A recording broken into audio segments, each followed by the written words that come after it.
Hey, you guys, before we get to today's case, we wanted to share some exciting news with you.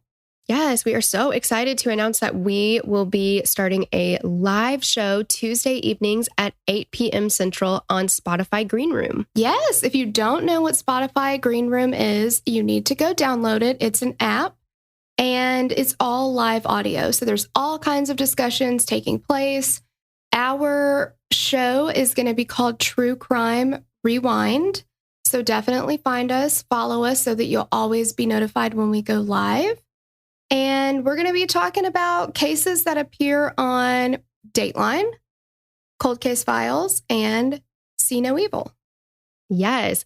So every week we will recap one of the episodes that we choose from each of those three shows. And then the best part about Spotify Green Room is it's not just a show where you listen to us talk. You have the opportunity to get up on the stage, what they call it, and you can talk with us. We can have conversations. You can ask questions. We can ask you questions. So you can actually get in on the conversation. Yes, it's so cool. We're actually going to hang out with you for an hour. So every Tuesday, 8 p.m. Central, definitely check it out. Go ahead and download Green Room, find us, and we can't wait to hang out with you Tuesday. Yay. Hello, and welcome to Killer Queens, a true crime podcast. I'm your host, Torella. And I'm your better, prettier, younger host, Tori. We're sisters who are obsessed with true crime and love gal-palling with you about cases. You can expect the occasional curse word, lots of Friends quotes, and all the 90s nostalgia. To get in on the conversation, check us out at killerqueenspodcast.com. You can also find us on Instagram and Facebook at Killer Queens Podcast, and we're on YouTube at Killer Queens, a true crime podcast. Okay, y'all, grab your Capri Suns or your Surge, and let's talk about some true crime. Oh my God, Tori. I watched the American Crime Story on this. It was called The Assassination of Versace. Obviously, it's based on a true story kind of thing. But Ricky Martin played Gianni Versace's love. Ooh, I like that. I loved it. I was like, Ricky Martin. I was so excited. It's like you don't have enough Ricky, you know what I mean? Like I haven't had enough of him and I haven't had any of him in years, you know? Well, you know what? And I am going to go on a limb here and say that he's all you've ever had. You know, and it's like all coming back to me now. Well, that's not Ricky Martin. I know. Did you know that? But damn it. I've been telling everybody my favorite Ricky song is It's All Coming Back to Me Now. Right. You silly bitch. Of course I know that. I'm just saying. I met a girl one time who we were talking about our favorite Lionel Richie songs. And she was like, my favorite Lionel Richie song is I Just Called to Say. Oh. And I was like, that is Stevie Wonder. Totally Stevie Wonder. Yeah. Uh-oh. So her favorite Lionel Richie song is a Stevie Wonder song. Yeah. In the Boston area, we will be staying in New York. Exactly. All right. So we're covering Andrew Cunanan. I know. Did you? So I watched a thing, I guess I can wait on this, but I watched two things on YouTube about it too. And I guess the sheriff or the guy in charge, the police chief or something, he called him Cunanan. And I was like, yeah, they could not get his damn name down. Cunanan. There's so many different. Yeah. Like, come on, guys. Spell it out. Cunanan. I know. Yeah. Well, Cunanan is, but it's the wrong emphasis on the wrong syllable. I guess that's true. Yeah. Let's give a hey girl thanks to Malia Mosley, Marcia Glorioso, and Parker Rashid for requesting the case. Yay. Thank you. Thank you. And a big hey girl thanks to Sloan, who did the research and writing for the episode. Yay. All right. So if you're not familiar with the case, basically, Andrew Cunanan was the biggest full of shit person you will ever have come across, literally in the whole entire world. But yeah, the whole time that I was watching anything on him, I was like, what a turd. I know, he's such a turd. Like, I mean, I got to give him 10 out of 10 for imagination. Yeah, he's like one of those turds that's rolled in glitter. It's like trying to present itself as something better. Oh, 100%. But at the end of the day, it's still just a turd. Yes, 100% still a turd. And the thing about it is he wanted to have this like grandiose life, but he was not willing to work for it. It's like how I am with abs. Like I will do Uh-huh. anything Mhm. on planet Earth to get abs except for eat better or work out. Exactly. That's where I draw the line. Mm-hmm. Yeah. So he lived off the wealth of his older lovers and off the money from the drugs that he sold and would also use. And it's not funny, but he's just so fucking ridiculous. I cannot even with him. Like he had to have that like, you know, the finer things in life kind of appearance. He wanted people to know his name. He had to become famous, like all these things. And unfortunately, the path he ended up taking was serial murder and then eventually the assassination of Gianni Versace. Mm-hmm. Motherfucker. Yep. Andrew, not Versace, of course. Oh. Yeah. Well, no. No. Okay. Before we jump into the case, though, guys, we got to remind you of some places you can come hang out with us on the interwebs. You can fax us always. Just kidding. Yes. Call me, beat me. If Yeah. you reach me. Once you get your dial-up going, you can find us on Facebook, Instagram. We've got 2 discussion groups, a free one for just patrons. On Facebook, we're doing Instagram, Facebook Lives every week. Like, jump on there, definitely hang out with us. We're also on Patreon, so if you want bonus episodes, you know, jump in there. We do 2 bonus episodes a week, so per month, you get 4 bonus episodes just to be a $10 patron or higher. 8 bonus episodes a month. I mean, show me some. I mean, there's probably like actually other people that do it, but like, I just feel like not a lot of other people do that. Right. And that actually helps our argument right now. Yeah. Exactly. Oh, what a savings. Exactly. So you can do all this. But wait, there's more. I know. We always have more. So, I mean, but all that is like less than the price of just one Tamagotchi. Mm-hmm. Yeah, you could get probably 3 surges for that, but that's not 8. Exactly. Okay, so I think we've told the people where to come hang out with us. And now let's jump in. We do have some trigger warnings for this episode.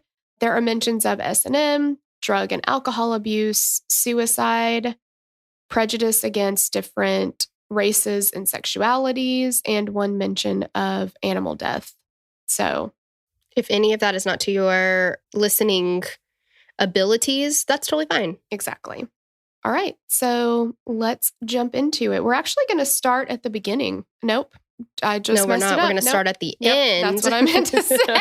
I was like, you just lied. Yeah. And I was like, hey, guys, we're going to do this like totally a super weird thing where we start at the beginning. Yeah. No, we're not actually going to do that at all. Nope. Right at the end. We're going to start at the end. And since you fudged it, I'm going to go ahead and start us. I think you should. The morning of July 15th, 1997. Great year. Oh, man. That was when the Spice Girls broke into the scene in America. Oh. Very exciting stuff. Wow. Gianni Versace and longtime partner Antonio. I think it's just D'Amico. D'Amico is what I was going to say. Okay. Antonio D'Amico were at Versace's Miami mansion where they'd arrived 5 days prior.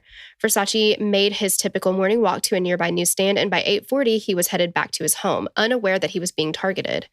Andrew Cunanan was a fugitive who'd already murdered 4 men, but his life of extensive lying, drugs, and living off wealthy older boyfriends led him to this moment. Cunanan snuck up behind Versace while the designer was unlocking his gates and shot him twice at point-blank range. Upon hearing the shots, D'Amico ran to the gate, finding Versace bleeding on the stairs. While obviously distraught, D'Amico saw a man calmly walking away.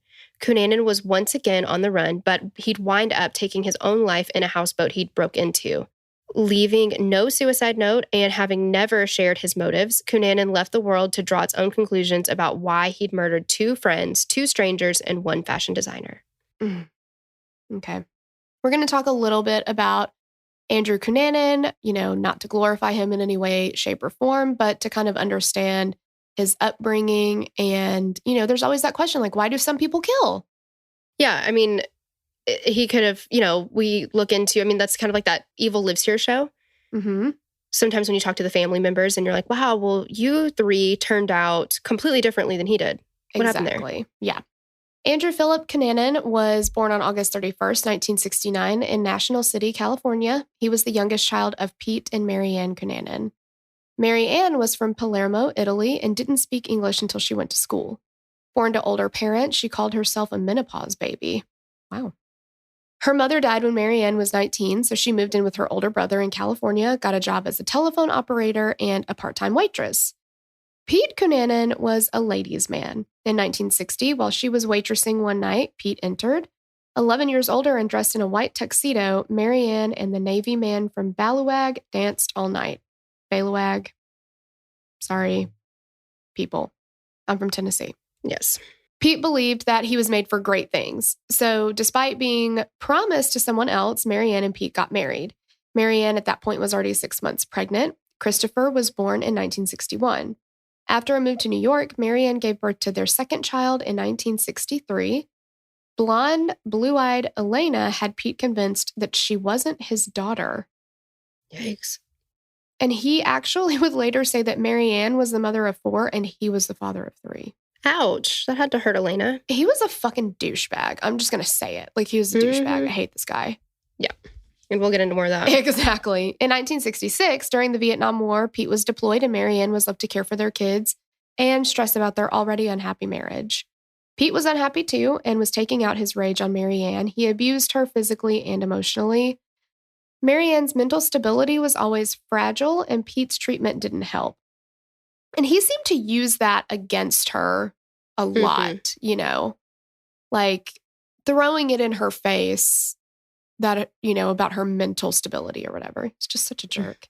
Mm-hmm. Money was a huge source of conflict for them. While most of her spending was on things for the kids, Pete considered it frivolous. How many times have we seen this? He had 3 bank accounts and only one of them was accessible to Mary Ann. What was he spending his money on? Exactly. That's none of her business. Frankly, and none of yours either. However, while Mary Ann's spending seemed frivolous to Pete, he spent lavishly on himself. Because if it's on you, though, you know what I mean? Yeah, like that's different. It's different, yeah.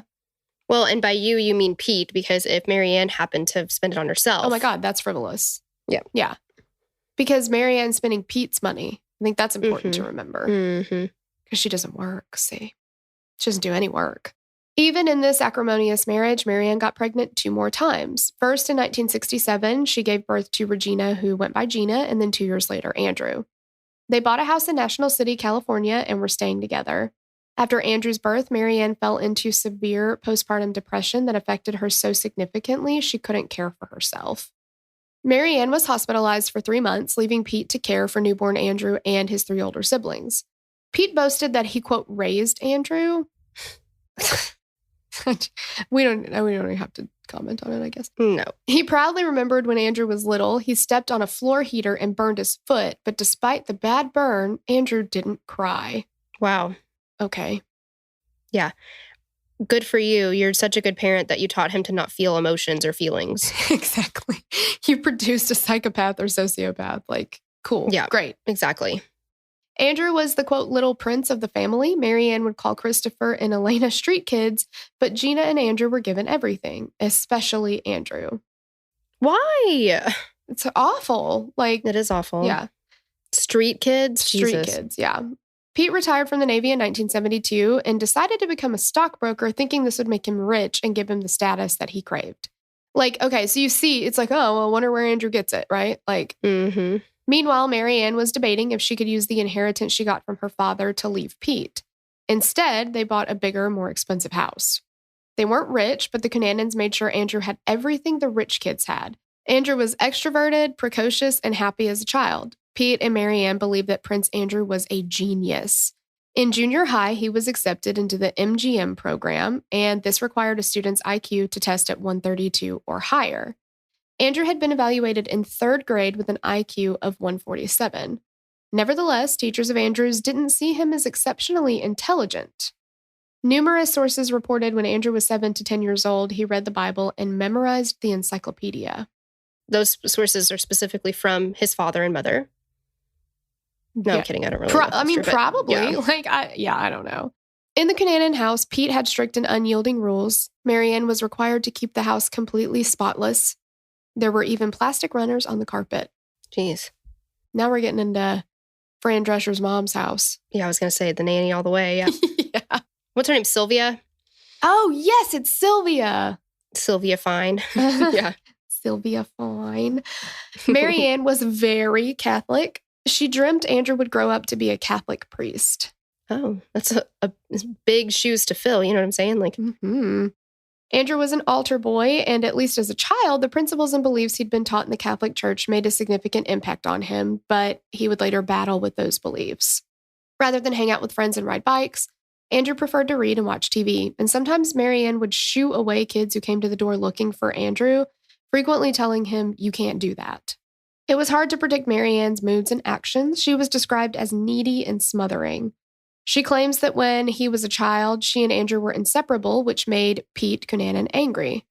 Maureen Orth wrote that Marianne was helping create a personality who began to see himself as superior, which his father encouraged. And this is in the book she wrote. I believe it's called Vulgar Favors. It is called Vulgar Favors, yes. Thank you. Andrew and Pete's relationship was odd, too, with pet names and using baby talk well into Andrew's teenage years. Just super weird. A lot of stuff. Yeah. Pete was a flopping stockbroker. He left one job after 2 years and was fired from the next job after 13 months, but he continued to spend money to excess. Andrew dressed in suits frequently, and after middle school, he attended a prestigious private school with a tuition to match. When Andrew attended Bishop's, the annual tuition was $4,000 to $6,200. So that's like $11,000 to $17,000 today per year. Jeez, that's so much money. On friggin' high school. Very few students received financial aid, and the ones that did only got about $1,500. All this on Pete's occasional income, which never exceeded $50,000 annually. And they have 4 kids. 2 of them don't matter, but they do have 4 kids. So it's like, how are you feeding all of your kids, paying for your big, extravagant house, and sending him to Bishop's? Well, and his frivolous, lavish spending. Yeah. It's just, can you imagine being one of these other kids? No, not even a little bit. Like, especially the older 2. Okay, I'll just go fuck myself. Andrew's going to go to Bishop's. Cool. I'll just... Christopher and Elena can go fuck off. Yeah, I'll just read a book and see how that goes. Like, my God. Andrew was loud and demanded attention. I wonder why he started to demand attention. Some people he went to school with described him as fun to watch, like when you can't take your eyes off of a disaster, kind of fun to watch. Like he's the fucking worst, but he's at least interesting to see crash and burn. Right. Yeah, exactly. Andrew never allowed his parents to attend anything at the school, and no one knew that Andrew was half Filipino.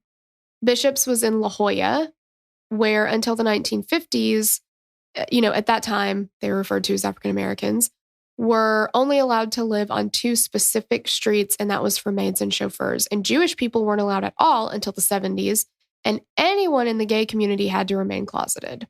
Wow. Fantastic. Strict rules, yeah. Yeah. La Jolla is very expensive. Like, very. Well, they sure think a lot of themselves, obviously. They do. They do. Yeah. Just nice white kids out in La Jolla. Right. My God. Nice white kids. What was that in? It's from Hairspray. Hairspray, yeah. Just like, okay, great, cool. Awesome. Yeah.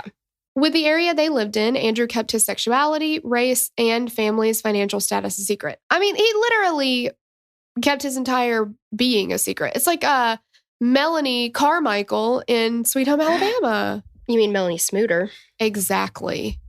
Smooter, Earl and Pearl. Sweet people. You want some of that bologna cake in the fridge? Oh, God, so much bologna. So much bologna. Yeah, but Andrew felt like he was entitled to this. What? I'm sorry. Now that I think about bologna, I can only think of Judge Judy. Bologna! Bologna is really like 6 degrees of, like... animal byproducts. My bologna has a first name. Oh, my God. I'm not going to do it. I want to so bad, but I'm not going to do it. This is what we in the biz call restraint. Oh, yeah. Demonstrating it well. Good job. Thanks.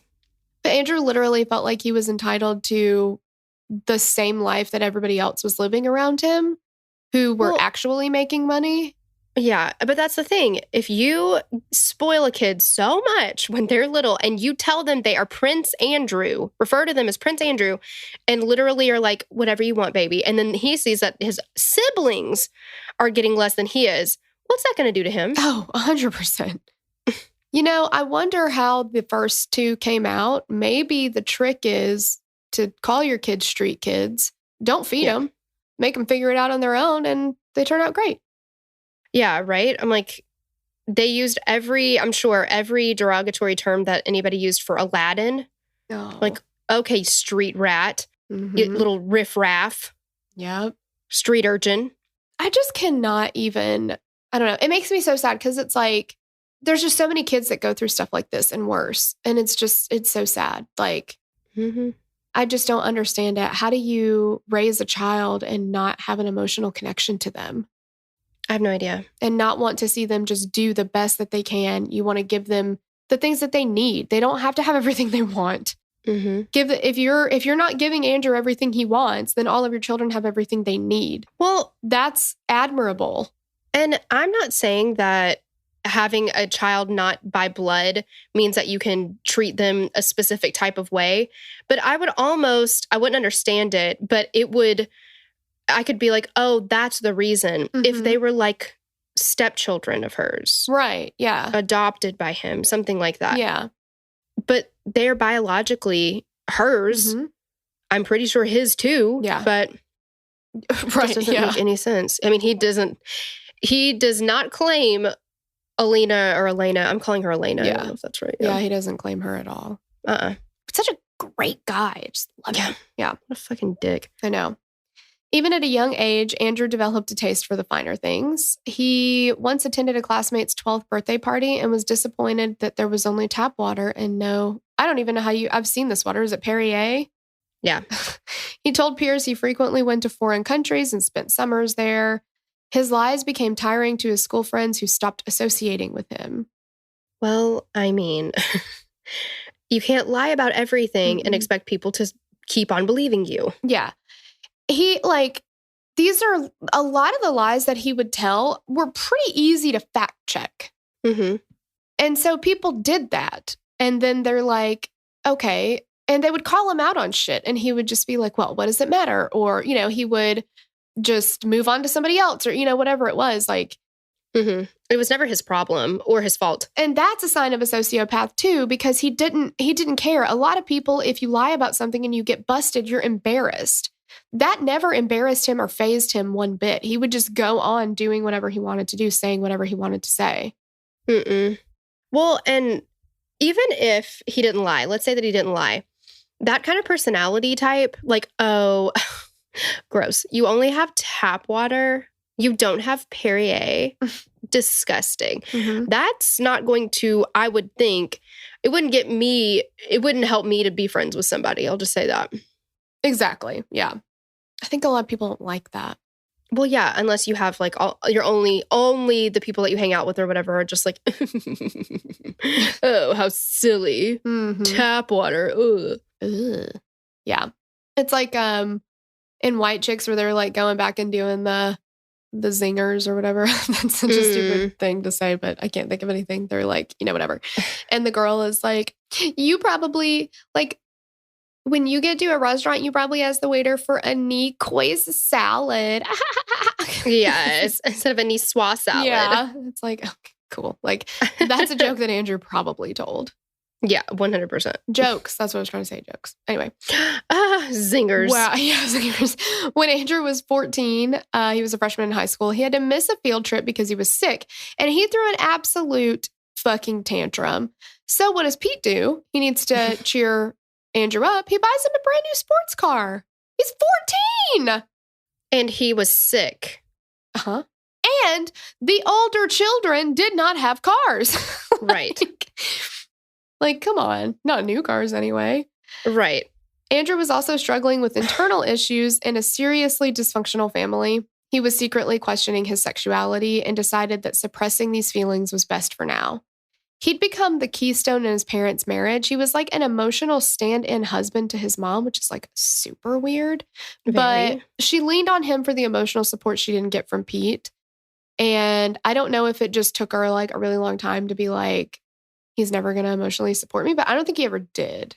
Yeah, I was going to say, so all of the emotional support exactly that she got came from Andrew. He's never been able to do that, I don't think.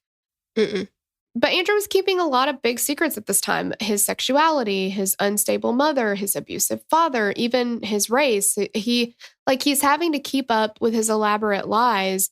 But all of that he still is becoming more and more entitled. He's feeling more and more superior. Like, it's so weird because it's like, you have all these things that you're pushing down, right? Like, Well, but that's why people do it. Yeah. To make themselves feel better about themselves. Yeah. Just how do you keep up with all that? I mean, and he didn't. He couldn't always do it. He just didn't care if he got caught. Right. It does seem incredibly overwhelming and exhausting, but... I would think so, yeah. Elizabeth Oglesby, a psychologist who also lived next door to Andrew for a while, said narcissists look at people as objects they can consume or use. His parents were just there to serve, adore, or cater to him. Andrew was the one running the house. When they moved into another new, more expensive house in La Jolla, his parents gave Andrew the master bedroom. Wow. Mary Ann slept in the, quote, maid's room, and Pete slept on the couch. And Andrew was given his own credit card that he tapped out quickly. He's in high school. No, but he's running that shit. Oh, my God. At this time, he also starts confessing to pretty much everyone outside his home that he was gay. However, he would never blatantly tell his parents, and his sexuality would be unspoken and completely ignored by his parents. Wow. Andrew graduated high school and enrolled in the University of California, San Diego. So at this point, Pete has 2 kids in college, 2 homes with mortgages because they had mortgaged the first home to buy the bigger home in La Jolla because they don't have any fucking money. And 3 people who spent money excessively. But he'd been fired from his job in September and was in incredible debt. But none of that stopped him. He's so materialistic. He's not thinking like, I don't have any way of bringing money in. It's just like, let me keep shopping until somebody figures it out, basically. Yeah. And let me just show everybody the trappings of my, lavish lifestyle. That is a complete facade. Yes. And he hadn't been working for a while, but he was still spending money. He was buying still new fancy suits, car. Like, what are you going to do with the suit? Yeah. Right. You want to wear that around the house? Like, you don't have a job, dude. Like, wow. Pete was accused of embezzling money from his clients at the last job, including a 90-year-old woman, and cleaning them out. He basically Lou Pearlman'd them. Yes, he did. But just like, I guess in a slightly different way. But, he would tell them like, oh, I've got this stock and you're definitely going to want to get in on it. And he would prey on these older people. And he'd be like, let me take all of your money and invest it in something that will help you. And then he'd be like, oh, shoot. When they'd call back, like, oof, man, this is awful. That stock took a shit. Not my fault. Can't do anything about that. Very unexpected. I do have another stock, though, that I think is going to win your money back and like more. So go ahead and give me some more money. Mm-hmm. Yeah.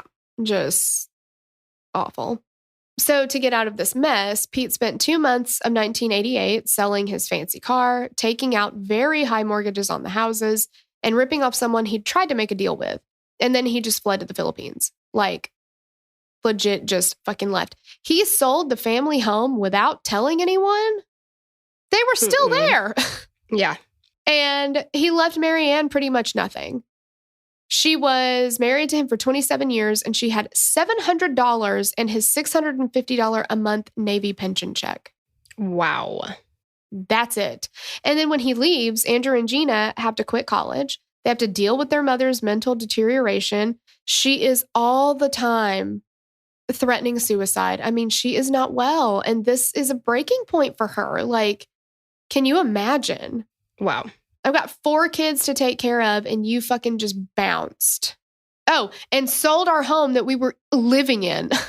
Right. Your entire family, your wife and 4 children. And it's not even like he sold the house and gave them the money, or whatever. Like, they literally have no way to have anywhere to live. Like, well, yeah, he left them with literally negative.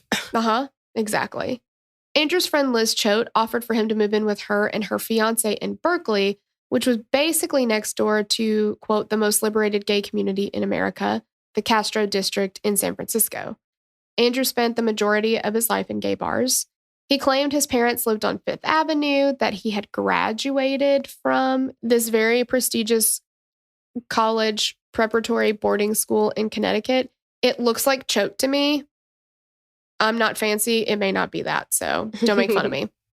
and then went to Bennington and Yale, and that he'd been married and had a daughter, using a picture of Liz and her daughter, claiming his wife was a Jewish princess. Andrew was creative, but not believable. Why a Jewish princess? Like, come on. Just, if you're going to come up with a lie, make it semi-believable. Right. Like I used to be married and I have a daughter. Okay, fine. Or I used to be married to a Jewish princess and I went to Yale and I went to, like. Well, I mean, it'd be more believable if you said, I used to be married, my wife is the heir to a coffee empire. Yeah. Yeah, something like that. Yeah. Like, come on. Right? It's just ridiculous. To a ranch dressing empire. That would be cool. I love ranch dressing. Be very cool. In 1990, Gianni Versace designed costumes for the San Francisco Opera. He came to San Francisco with partner Antonio D'Amico to see the opera. As an openly gay man, during their first trip to San Francisco, Versace enjoyed visiting local gay bars so he could socialize with gay members of the community. He and D'Amico went to the Colossus Bar on Sundays, and this is where Andrew Cunanan and Gianni Versace intersected. Andrew went to the Colossus the same night Versace was there after being invited into the VIP section by his friend. Versace saw him and seemed to mistake him for someone he knew. So what happened was he looks at Andrew Cunanan and he's like, "Oh, it's been a while since I've seen you." And he says a name. And Andrew was like, "Oh, thanks so much for remembering me." Like, he totally just went along with it. And completely said "Yeah, it's been a long time." And then just, yeah. He's so stupid. Mm-hmm. In 1991, Andrew moved in with his mom in a 2-bedroom apartment in Rancho Bernardo. Wow. Andrew re-enrolled in the University of California, San Diego to major in history and got a job at Thrifty Drugstore. Ew, a job. I know, I'm shocked that he got a job, especially one so degrading like a drugstore. Ew, I have to wash my hands. Gross. Exactly. Living with his mother was trying for Andrew because of her tendency to talk and smoke constantly and threaten suicide frequently. Her eccentricities got to Andrew once in 1993 when he slammed her against the wall, breaking her shoulder. He took her to the ER, threatening to kill her if she told what really happened. That's great. Andrew controlled his mom and treated her like a child he regretted having. When he slept, Marianne was to be silent no matter how late he slept into the afternoon. Jeez. I mean, wow. Yeah, wow. Andrew would spend his nights out using the name Andrew De Silva. He claimed he was a student at Yale and heir to whatever fortune his family supposedly had. He told people that he had his PhD, and when he met older men with money to spare, he would ingratiate himself to them. Some people call him out for the fact that his timelines made no sense, but Andrew would change the subject. Again, not really bothered by being called out, just kind of okay, well, look over there. Yeah, exactly. Oh, okay, I'm so glad you brought this other subject up. Let's talk about that. Exactly. Andrew's goal was to be a kept boy. He wanted to live with a rich older man paying for everything he wanted, kind of like being someone's pet. Mm-hmm.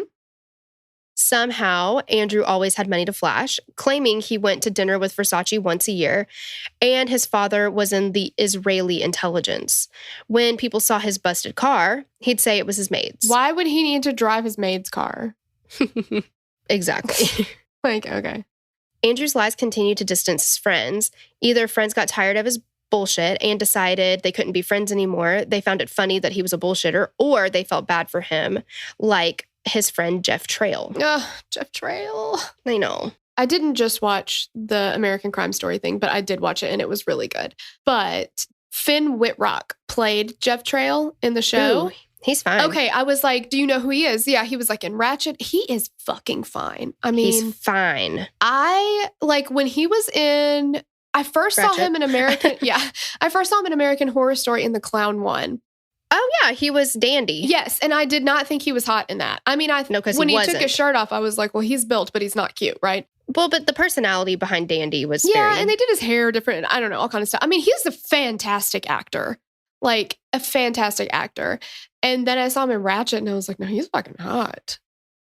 So when I saw him, I was like, yay, it's him. I was so excited. Yes, fine. Yeah, he is fine. Okay, now we'll talk about, and Jeff Trail was such a sweet guy.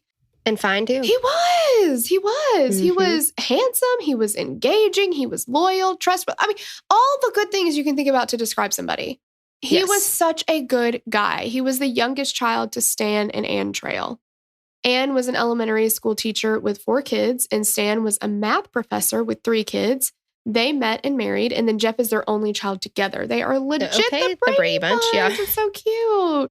He was younger than his half-siblings. Stan and Anne. Oh my God, I didn't even put that together. Mm-hmm. Stan and Anne.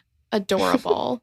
But he was younger than his half-siblings by at least 9 years. So it's like, what do they call that? Like, it's basically like starting over where like your youngest is basically an only child because the older ones are so much older. Yes. It's like called something, but I don't remember. Jeff was very conservative and decided when he was young that he wanted to go into the military like some of his older siblings. He wanted to be a Top Gun pilot. It's so cute. He wanted to fly into the danger zone. Oh, he did. Mm-hmm. Why do you know that song that well? Because I just know it. Right. I'm a citizen of the world. Oh, okay. I'm sorry. Jeff earned 19 college credits while he was in high school. He was described by one of his honors teachers as an ideal kid. Jeff was going to be a significant person, strong values, great code of ethics, a sense of academic vigor, and a wonderful sense of self, and a very supportive family, obviously. It's like, why? Right? They're like, the first time I looked into his eyes, it was like looking at Jesus. I know. Yes, when he Angels spoke, began I felt to like sing. I was. Yeah. Yes, I felt like I was listening to the Beatles. Yes. And now he's gone. Jeff got into Annapolis and was hit by how difficult it was. He wasn't a quitter and eventually graduated 839th out of 950 in May of 1991. I would quit. So that's amazing. I would just big fat be like, well, that was hard. No, thank you. Right. Too hard. After graduating, Jeff was sent to San Diego to surface warfare officer. My gosh. Whoa. Surface warfare officer school. That's a tongue twister. Yeah. Almost a titty twister. I guess if it's that bad, it could be, yeah. Yeah, it'll reach right up there and get you. Starting his military life was slightly difficult for Jeff in this time of don't ask, don't tell. It was illegal to be gay in the military. Jeff had gone on dates with women before, but had come to the realization that he was gay, and once in San Diego, Jeff had his first encounter with a man. Jeff was struggling with his sexuality and what that meant in regards to being in the Navy. Jeff lived every day in fear that he would be discovered, which is... makes me so sad because so some of the strongest people I know are gay. Some of the strongest people I know are straight. But the point is we're all people. Mm-hmm. We have the same abilities. We have the same, some people are stronger than others in other things, but your sexual orientation does not determine that. No. And to be fair, some of my most favorite people in the world are gay. So I have nothing but good things to say. It's just so antiquated to think that that a gay man or women of any type can't be in the military. Like it's just so ridiculous. Like, oh yeah. I mean, we don't even have to explain. It's just so fucking ridiculous. I can't even. It is. Like, I just can't believe it was ever a thing. I know, but I do think, of course, it's important to point out that we don't agree with the way things used to be, but it was a different time. It was. I mean, there were things that people were told and had been ingrained in them since they were little. Like, it sucks that that's what the belief was, because it's... Well, and unfortunately, there are a lot of different facets or areas of life that have taken a very long time to become more open-minded, like religion a lot of times, military, police, things like that. It's like they're not open-minded in a lot of times for a lot of different things. So yeah, for sure. It just takes them a little longer, and we still have a lot more to go. A lot more to go. But Jeff was a great sailor. He was a great leader. He was constantly at risk of being outed, though. In 1992, 48 Hours did a piece on Don't Ask, Don't Tell and interviewed gay military men anonymously, including Jeff. And Jeff said, "I'm not able to share my life with those around me." About this time, Jeff meets Andrew Cunanan, which is like...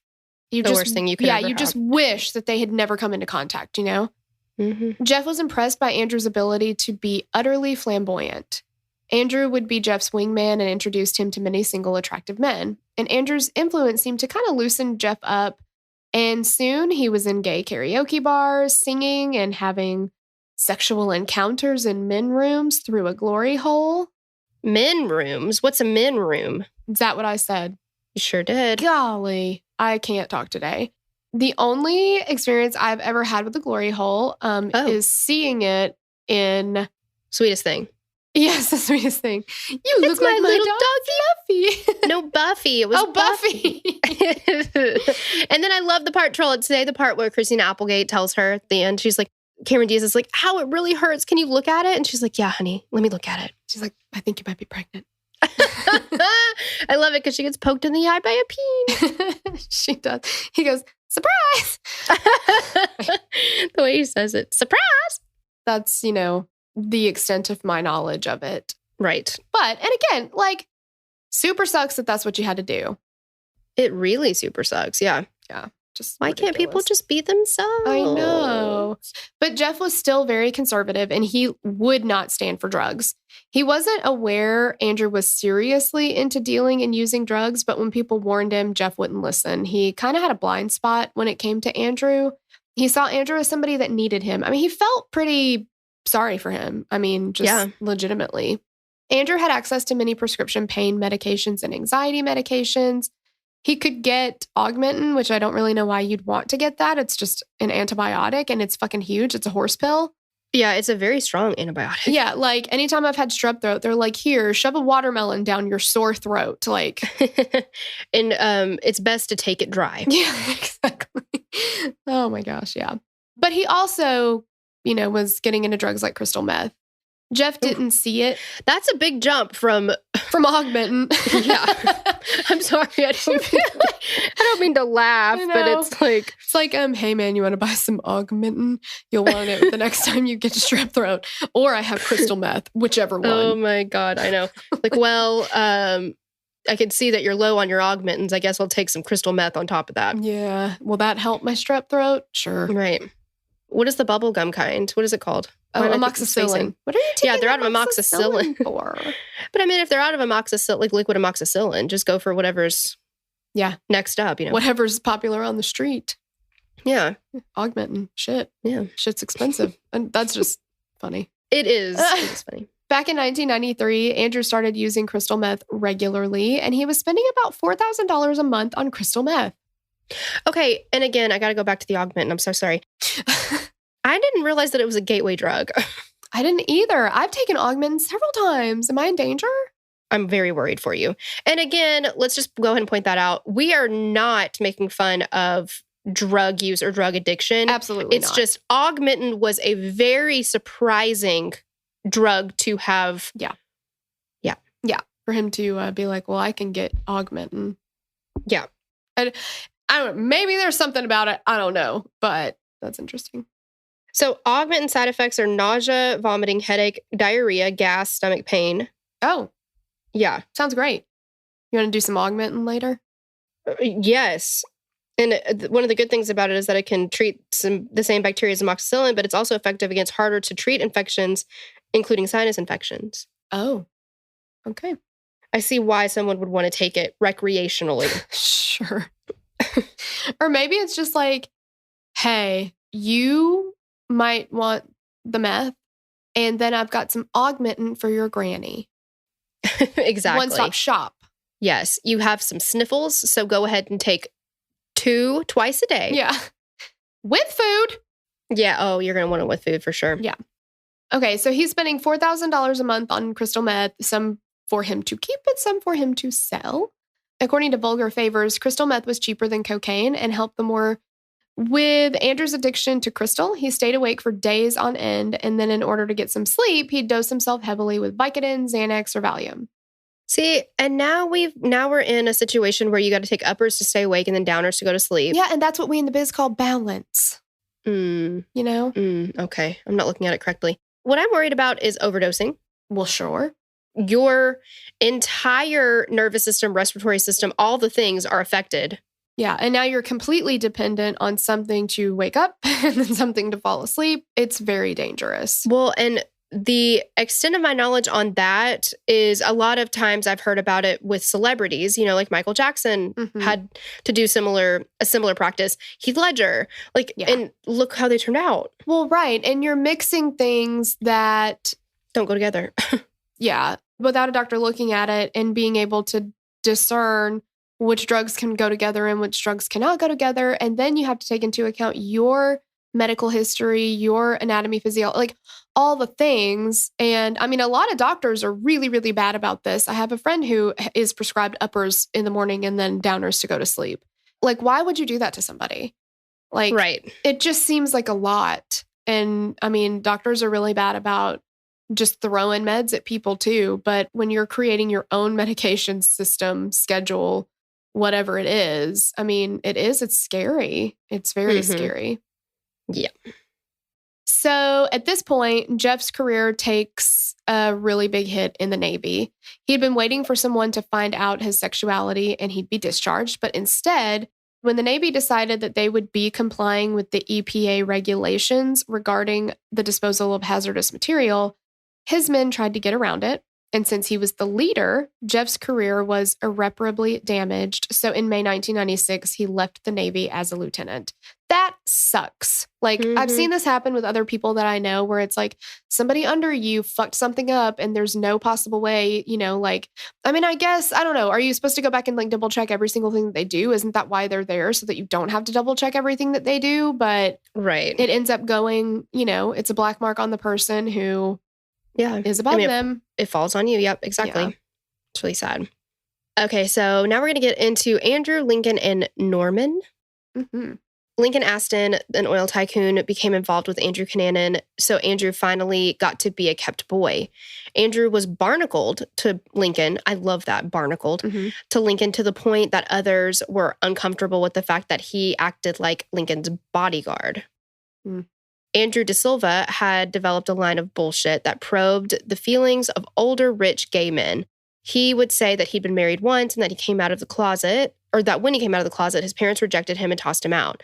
The older men could relate to the fact that Andrew had been rejected by his family for coming out and that he had once been married in an attempt to live a, quote, normal lifestyle. Then Lincoln learned no one really knew Andrew and lost interest in dealing with him.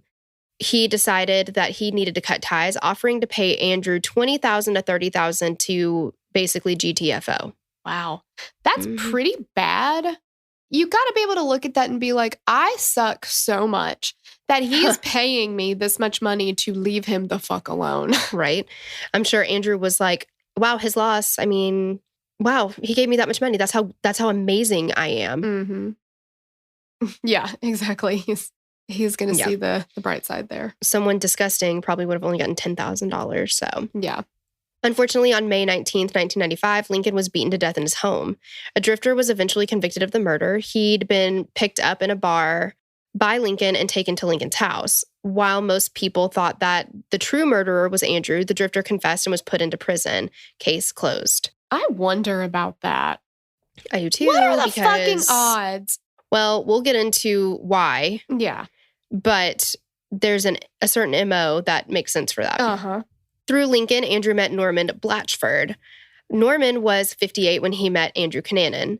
Norman lived in Phoenix but visited La Jolla regularly. Norman's partner of almost 30 years had recently died of AIDS, and Norman was also very wealthy after selling his company. Needless to say, Norman appealed to Andrew, and since Norman was alone now, the two began a relationship. Andrew would visit Norman in Phoenix, and the pair would travel often. 2 months after Lincoln's murder, Andrew moved into Norman's La Jolla condo. Norman was taking care of Andrew's every want. Norman bought Andrew an Infiniti for $33,000, which would be $58,000 today. He paid off his credit cards and gave him an allowance of $2,500 a month, which would be about $5,000 a month now. Wow. Not too shabby for old Andrew. However, though Andrew and Norman slept in the same room, they had separate twin beds in a master room, kind of like Lucy and Ricky. That's interesting. Sometimes it sounds nice, but Andrew convinced Norman to sell his home in Phoenix and buy a house on Mount Soledad overlooking La Jolla. Andrew happened to know a perfect listing for a recently vacated home, Lincoln Aston's home. My God. That's disgusting. It is. Norman bought the home and continued to finance Andrew's lifestyle. But when Norman offered to pay for Andrew to go back to college and finish his degree, Andrew refused. Ew, college. Ew, work. Ew. He's such a jerk. Like, He's such a okay, jerk. you're paying for all. Like, Norman just genuinely wanted to see him do well. Yeah, well, and I'm sure he thought, because for a lot of people, doing something with your life is fulfilling. Yeah. Mm-hmm. Not to Andrew. Not to Andrew. Not to Andrew. No. Okay. Andrew was just completely happy. Exactly. All right. Now Andrew meets David Madsen. This is November 1995 in a San Francisco bar. Blonde-haired, blue-eyed David Madsen was described in many flattering ways: vivacious, talented, accomplished, charismatic, and hardworking. I mean, he, again, like, amazing person. Just amazing person with so much ahead of him. Like, it just sucks. David had attended the University of Minnesota, earning a degree in architecture in 1995. Orth described David as the quintessential Boy Scout, taking groceries to the needy at Christmas, helping others to learn. He taught aerobics, skiing, and swimming. David was the youngest of 4 children to Howard and Carol Madsen. David had been in musicals in high school, loved to be the center of attention, was a, quote, peacemaker, and grew up learning the value of hard work and religion. He was eager to help everyone and loved to be needed and helpful. David had a soft spot for the, quote, underdog, or people that needed them. I personally feel like I can relate to the needed and helpful aspect. Mm-hmm. Yeah, that's kind of, I bet he was a 2. I bet he was a 2. Yep. Mm-hmm. Okay, so this is partly how David not only ended up with Andrew, but also how he ended up with a stalker ex-boyfriend. So he had dated a guy for a couple of years before, and when they broke up, this guy, I mean, went all out, stalking him, calling him like 100-something times a day, giving David's phone number to sex lines, calling his employer, sending nude photos. Yes, that is the worst part. Yeah, it's ridiculous. And David had to change his number all the time. His ex-boyfriend spent some time in jail. It's like a whole thing. But David figured out that he was gay in college and had a hard time coming to terms with it. He was raised Lutheran and worried that his parents, specifically his dad, wouldn't accept him. However, when David came out to his father, Howard was more understanding than expected. Howard said later, "I can't say that it didn't make any difference with me because I disagree with that type of life. However, that had nothing to do with what I thought of him or how I treated him." You know what? If you have to feel so close-minded about something and you don't agree with it, at least be like that guy. Exactly. Yeah.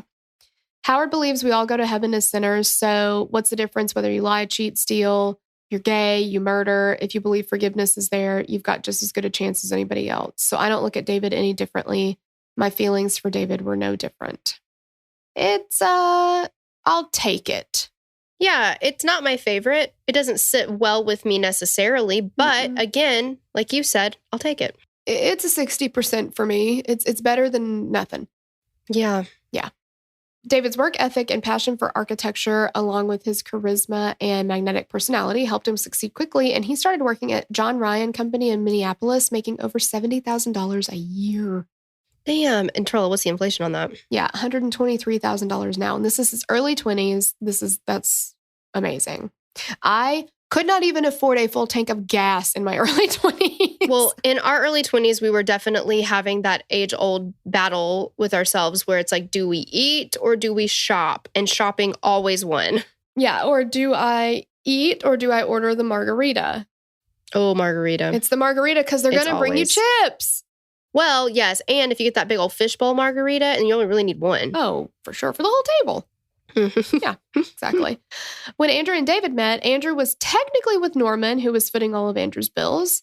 Andrew convinced David the reason he couldn't provide David with a phone number or an address was because Andrew's insanely rich family had to keep unlisted so they didn't become the targets of a kidnapping plot.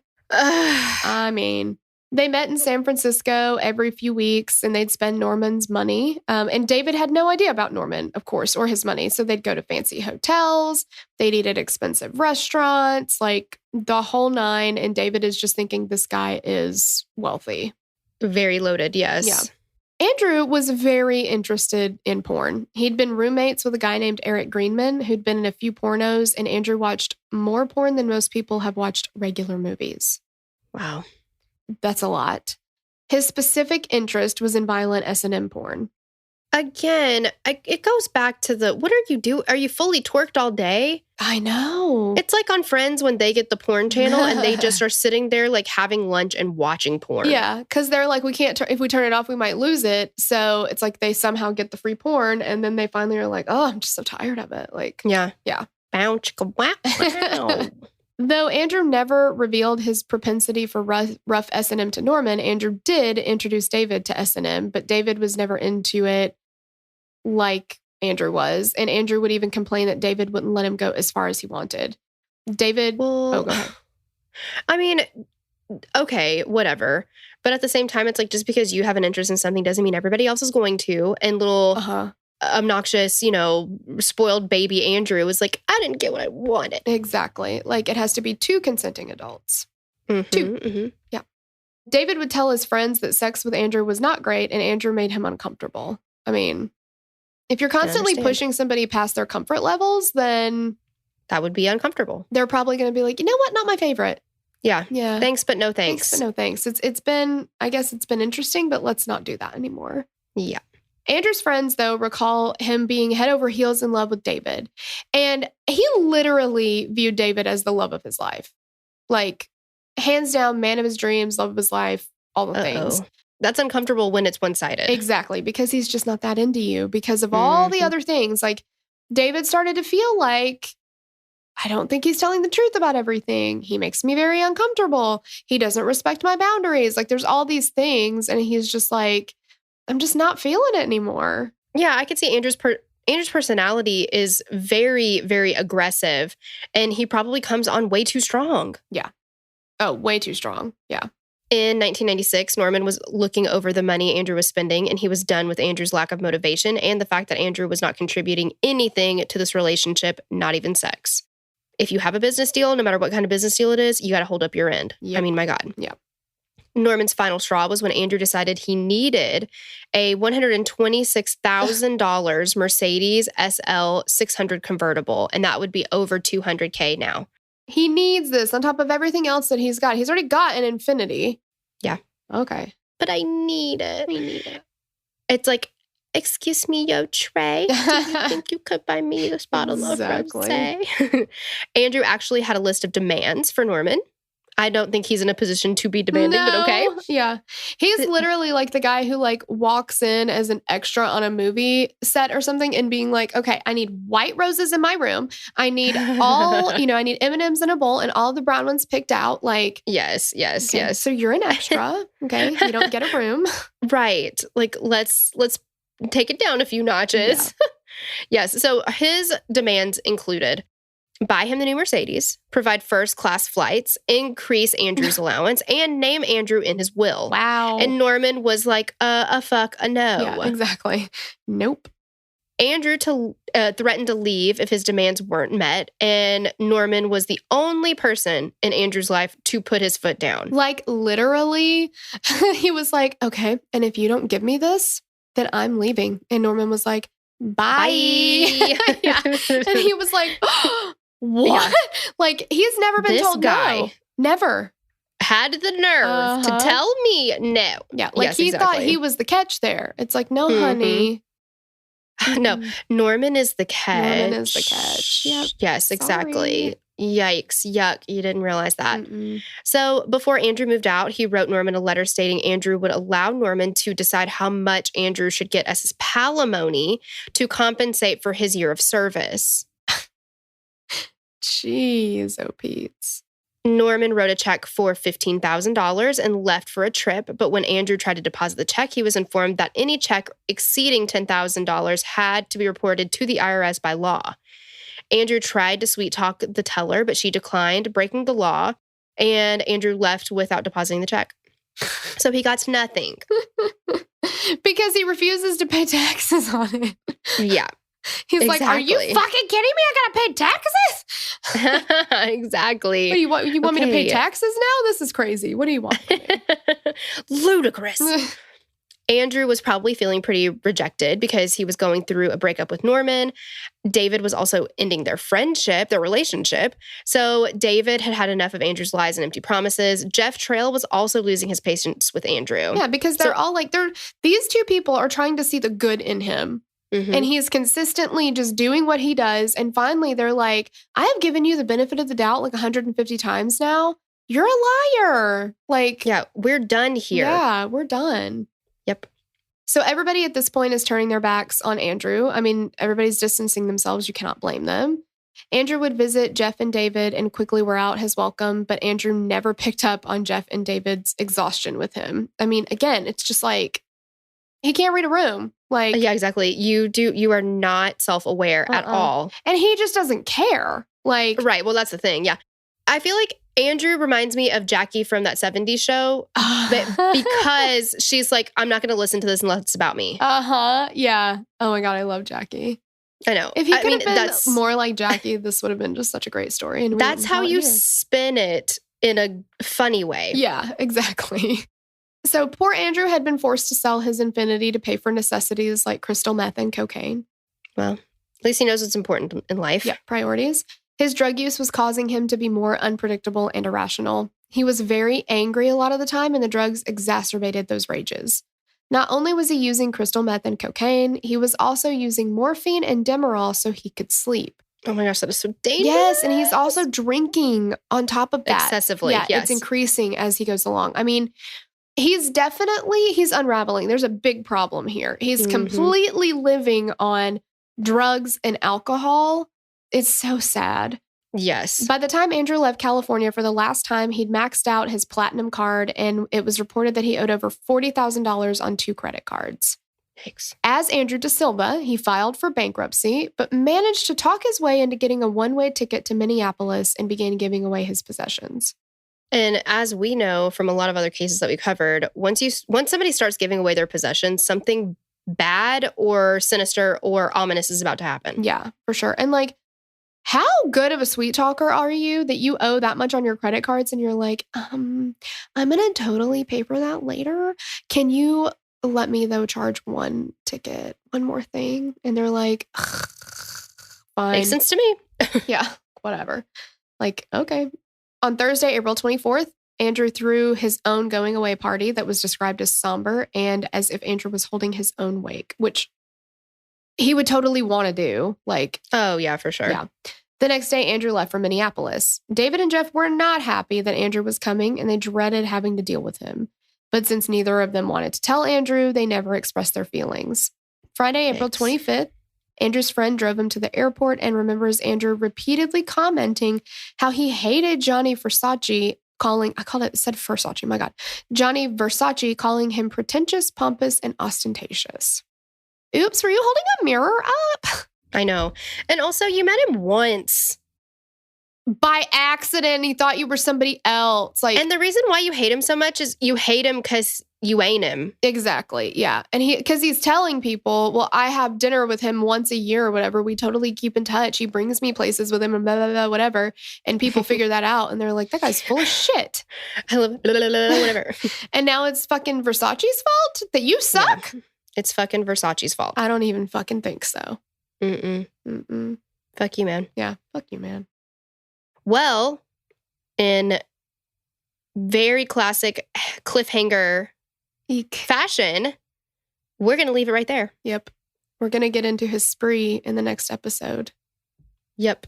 So, if you're a patron, you got it right now. Bingo bongo, ready to go. If you're not a patron, ain't no thing. You can get it next week. Or if you want to get it early, just jump on the Patreon. $3 a month will get you this episode ad-free and right now. Exactly. And I want to leave you with this. If you're having girl problems, I feel bad for you, son. Mm-hmm. I got 99 problems, but a bitch ain't one. Okay. That's what you That's all I wanted to say. Okay. That's all I wanted to say. I think it's words of wisdom. Oh, well, I think it is too. Words to live by. That's true. Words to live by. That needs to be on a cross stitch for sure. 100%. Yeah. Get on that. Yes. Okay. All right. Well, we love you guys. We'll see you next week. Bye. Bye. Okay, you guys, before we go today, we have got some shout outs and full transparency. we missed a couple from back in the day. I printed off the form and I don't know what to do with it. So anyway, here it is. So if you are on this list, you probably thought before now that we forgot you. And we're so sorry. Yes, so sorry. We could never forget you. We just misplaced you. But we found you. Yay. Yeah, so Hey Girl, thanks to Delana. Reba Barnes. Is this Danielle, you think? Maybe. Danielle, maybe? Jana LaRue. Sarah Alger. Ariella Zuri. Emily Bollinger. Mercedes I. Anderson. Jessica Boyce. Kristen. Chelsea Eckerman. Ashley Goodwin. Lily Gates. Lynn. Crystal Gupton. Lorraine DeFlorio. Bronte Dealey. Kaylee MacBrenner. Jennifer Settles. Rebecca. Kinsey. Audrey Erickson. Peyton Stinson. Cheyenne Ramsey. Autumn Peace. Allie Desbians. Beth McKay. Amber Swisher. Serena Wasdorp. Vivi Von Plump. Taryn Mancera. Valerie Martinez. Jessica Brinson. Samantha Romaine. Matt Mayer. Mara Grace. Paula Rojas. Haley McMore. Leslie. Anna Hunter. Stacy Miller. Julie Kraft. Amanda Benton. Jess Krieger. Team Jomovic. Carmen. Amber. Amy Medina. Lauren Darty. Thank you. Can't do it. Jessica Neidegger. Yay. Thank you guys so much. We love you. Thank you. We love you. We'd love to hear your thoughts on this case. Connect with us on Instagram or Facebook to continue the conversation. Thanks for listening, and we will meet you back here next week. Bye. The theme song for the show is created and composed by Stephen Toby. You can find more of Stephen's work on SoundCloud. Our logo was created by Sloan Williams of Sophisticated Crayon. You can find more of her work on Etsy. Visit us at killerqueenspodcast.com for merch and other info about the show.